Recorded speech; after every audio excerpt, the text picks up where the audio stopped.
महत्वाची बातमी, पूजा खेडकरची आई मनोरमा खेडकरला अटक करण्यात आली आहे। पौड पोलिसांनी रायगडच्या महाडमधून मनोरमा खेडकरला अटक केली आहे। शेतकऱ्याला धमकावल्याप्रकरणी मनोरमा खेडकरला अटक करण्यात आली आहे। अनेक दिवसांपासून पोलीस मनोरमा खेडकरच्या शोधामध्ये होते।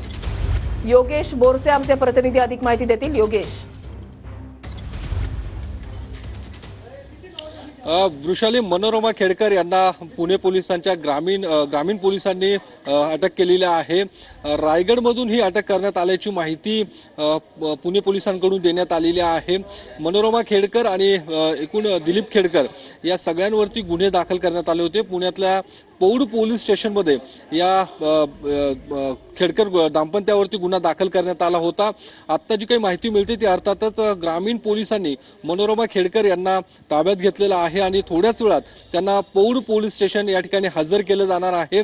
गेल्या काही दिवसांपासून मनोरमा खेडकर आणि दिलीप खेडकर यांच्या शोधासाठी पुणे पोलीस खरं तर अनेक ठिकाणी त्यांची पथकंही तैनात होती।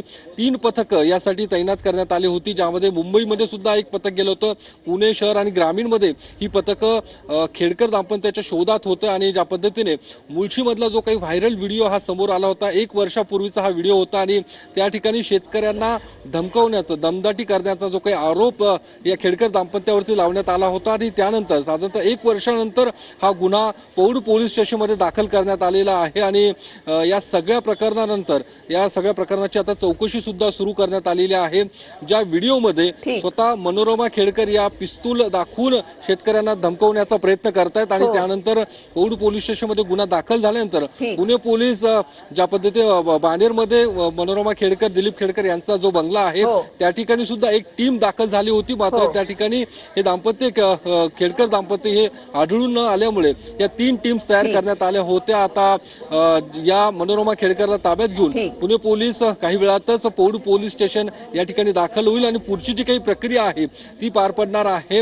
वादग्रस्त IAS अधिकारी पूजा खेडकर यांच्या या सगळ्या प्रकरणानंतर हे संपूर्ण प्रकरण आता समोर येताना दिसतं आणि मुळशीतला हा जो व्हिडिओ आहे ते शेतकरी यांनी पुन्हा एकदा पुणे ग्रामीण पोलीस स्थानकात येऊन या संदर्भातला जबाब नोंदवला होता आणि पुणे पोलिसांनी या प्रकरणाची पुन्हा एकदा चौकशी सुरू केलेली आहे आणि या संपूर्ण प्रकरणामध्ये 8 जणांविरुद्ध गुन्हा सुद्धा दाखल करण्यात आला होता, ज्यामध्ये धन्यवाद योगेश दिलेल्या सविस्तर माहितीसाठी।